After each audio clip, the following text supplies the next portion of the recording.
Hey, what's up guys? Happy Sunday and welcome back to another video with me, Coach Ritika. And today's video is dedicated to all you people out there who have heard about CrossFit, who have seen CrossFit videos online but are skeptical to try a CrossFit class. So in today's video, I'm going to give you all information you need to know before you go to your first CrossFit session.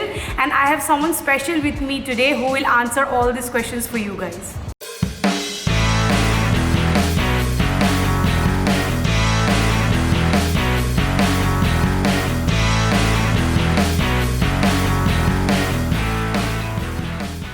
Okay guys, so back in 2015 when I went for my first CrossFit class, he was the one who took my first CrossFit session and he is one of the reasons why I am a CrossFit level 2 coach today. Okay, enough introduction guys, let me reveal who he is. Hi Sandy. Hi Ritika. Alright guys, so this is Sandeep and he's also known as Sandy and he is a CrossFit level 3 coach and he owns his own CrossFit box in Hyderabad which is known as CrossFit Mint. So the first basic question which I want to ask you is what is CrossFit and who is CrossFit for? So CrossFit is constantly very high intensity functional training, but if I say this, my mom or grandmom wouldn't understand. So I'll just try to rephrase this to a different question. What CrossFit is not. People think that this is dangerous, but this is definitely not dangerous if you have a good coach. If you're obviously following his advice, it is not dangerous at all. And yes, it is dangerous if you have a bad coach and if he's pushing you only for weights, loads and intensities, that's when it is dangerous. And who can opt for this? Everyone. Because at MEND we have 80-year-old kids to 62-year-old elders. So this is for everyone. Even my mom does CrossFit. I do CrossFit. I have my niece and nephews who are super young. Even I make them do these workouts. So this is for everyone. So every time we walk into a CrossFit gym and if we are a beginner, it's kind of really intimidating for us to see people doing all sorts of movements like muscle ups, heavy cleans. I remember the first time I walked into the CrossFit box and you were there and I saw people running 1 kilometer and coming back and doing heavy deadlifts, and I did not see that in a conventional gym. And for a newbie, it is kind of really intimidating. So what do you want to say about that? Yeah, that's a very good question. So every sport, for that matter, not only sport, any art, it needs a ramp for them to get to a complex state.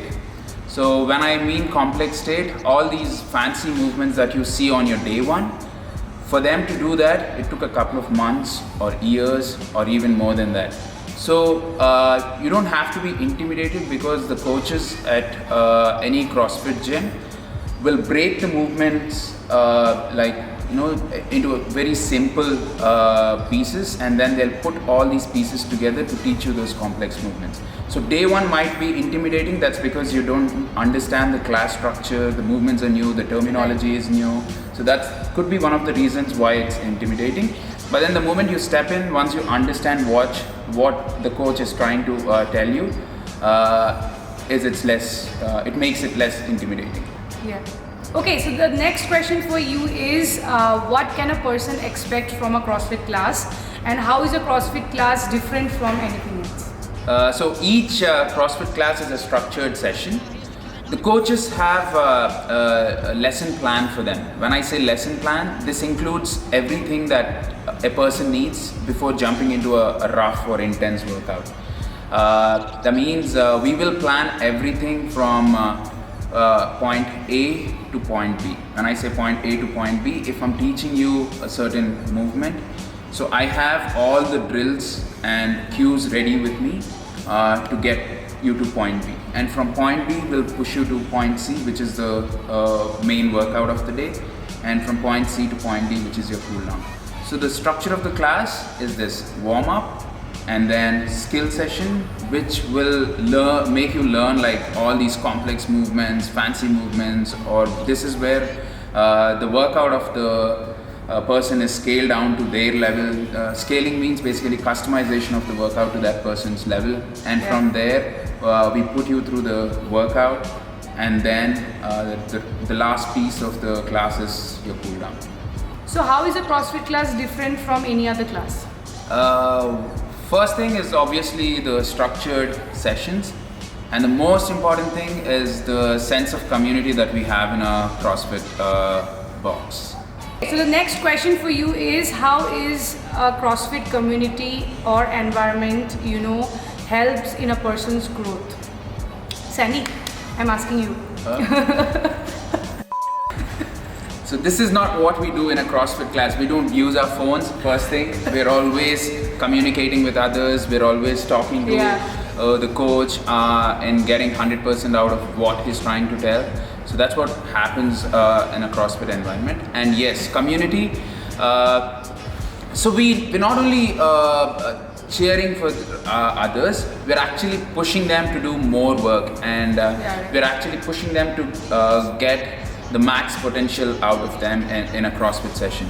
And we all are doing the same workout at the same time in a high intensity environment that actually the endorphin levels are like so high, and we end of the day, like, we become thick friends. That's something that I can tell you upfront on any damn day. I have made like so many friends just by training or working out in CrossFit places.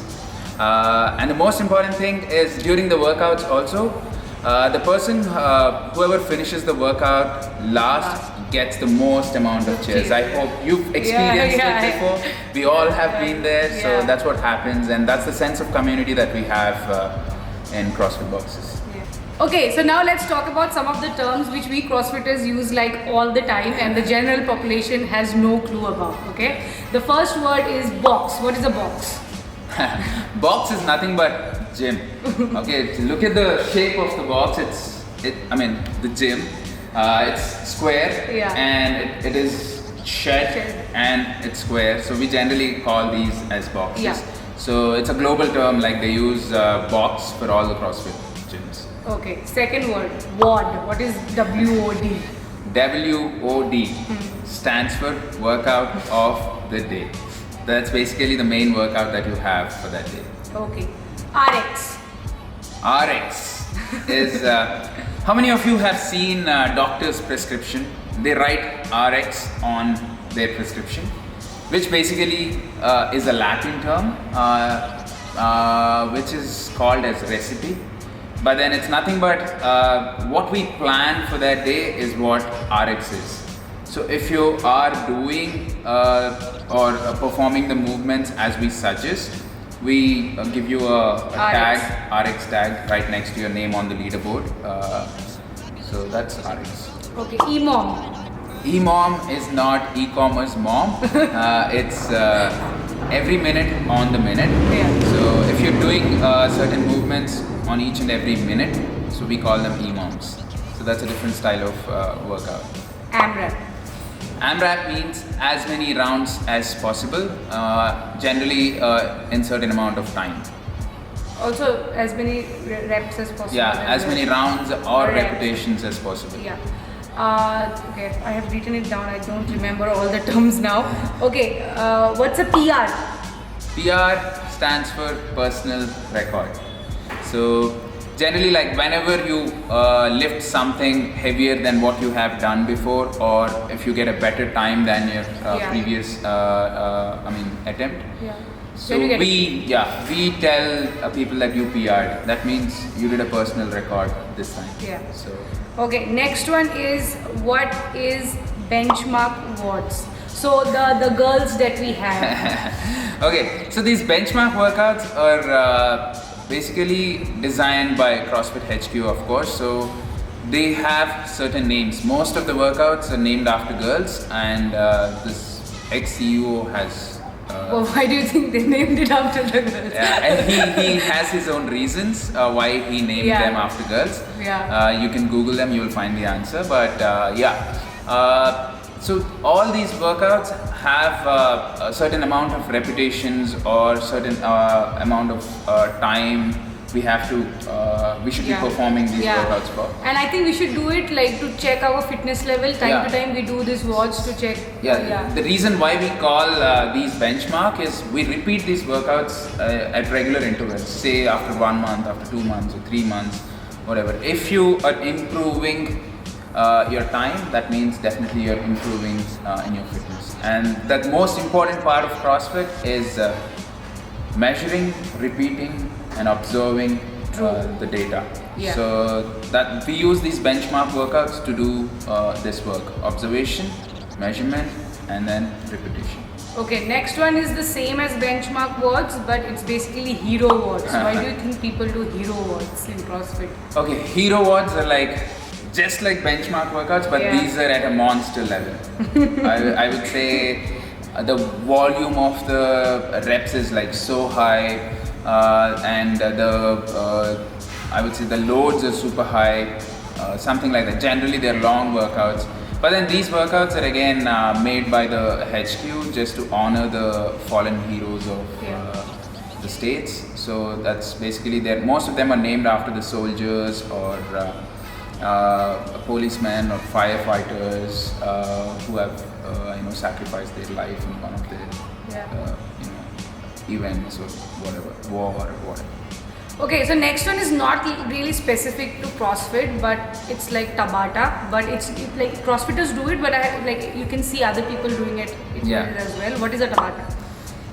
Tabata basically is the name of a Japanese scientist. Oh really? I did not know that. Yeah, he's a Japanese scientist, and they were doing some kind of research. Okay. So, and they were testing different work outputs, power outputs in different time domains. Oh, I did not know. And then when he did this 4-minute window where people were actually working for 20 seconds and 10 seconds off, that has the most amount of power output and then exertion. So that's when they chose that time pattern as Tabata. Tabata basically is a 4-minute workout where you will be working for 20 seconds, resting for 10 seconds. That's about 8 repetitions in those 4 minutes. Yeah. So I think we have covered some of the terms we use. There are tons of other terms as well, but it's gonna take the entire video to tell you. So let's move on to the next question. Okay, so is CrossFit injury prone? Yeah, it's a very important question. So I would say even chopping vegetables or fruits, it's injurious. Yeah, obviously you have chances of chopping off your finger, and yes, even taking stairs, you might just tumble. So all these are injurious, but then you need to know how to do them and how to do them cautiously. It's the same. CrossFit is a sport of fitness. In every sport you get punched, okay? Let it be boxing, you get direct punches on your face. But then any other sport for that matter, you will have those small injuries, recoveries, and then you get back to the sport. Yeah, and all this apart from this, it's how you move in your session is very important. So obviously you have a coach who's running these sessions. If you don't follow your coach, this is one of the main reasons why you get injured. Yeah. And then the second one is ego lifting. When I say ego lifting more than your capacity. See, you see someone moving a heavier load, and you go and attempt, without either coach's supervision or without having proper strength or basics about that movement, and then you just end up getting hurt. And the last one is having a bad coach. So obviously, that could also be one of the reasons why you get injured in CrossFit environments. But it's safe for general public to try and do CrossFit. Yes, of course, because as I already mentioned, it is for everyone. It is for everyone. My mom does CrossFit, as I said. A lot of people, starting from kids to elders, everybody. So this is for everyone. And I think the best thing about CrossFit is that no matter what movement it is, you can always scale it down. Bring it down, break it down for you to your level. I would give an example if someone's doing muscle ups, which is like a slightly advanced gymnastic movement. If my grandmom steps in, I wouldn't ask her to do muscle ups. I'll make her do something easy. That is maybe ring rows by keeping her feet on the floor, and then like doing seated transitions or lowering transitions, something of that sort. Yeah. And I don't make my grandmom do handstand push-ups. I definitely don't want doesn't her. need that. Yeah, Yeah. I don't want her upside down. I'll rather make her sit on the floor, give her a light pair of dumbbells. I'll make her Do press, yeah. which is giving the same stimulus as a handstand Yeah. push-up. So that's how it can be done. Okay guys, hope this video helps you in feeling less intimidated to join a CrossFit box. Sandy, you want to add anything? We pretty much covered everything, like starting from the structure of the class to the community and Yeah. who's this for and everything. Yeah. So if you still have more questions, you can, they can reach out to us directly on CrossFit Men Insta handle, or they can reach out to me personally, or you, or any other CrossFit Level 1 trainers in India. Yeah. And if you are in Hyderabad and you haven't checked out the CrossFit Men box yet, then you should definitely come and visit this box. You're going to love the environment here. And if you are out of Hyderabad and you do visit Hyderabad, then don't forget to check this box out. And yeah, this is the end of the video. If you liked this video, don't forget to hit that like button. And if you still haven't subscribed to my channel yet, hit that red subscribe button down below. And yeah, I'll see you in the next video. Peace out. Peace out.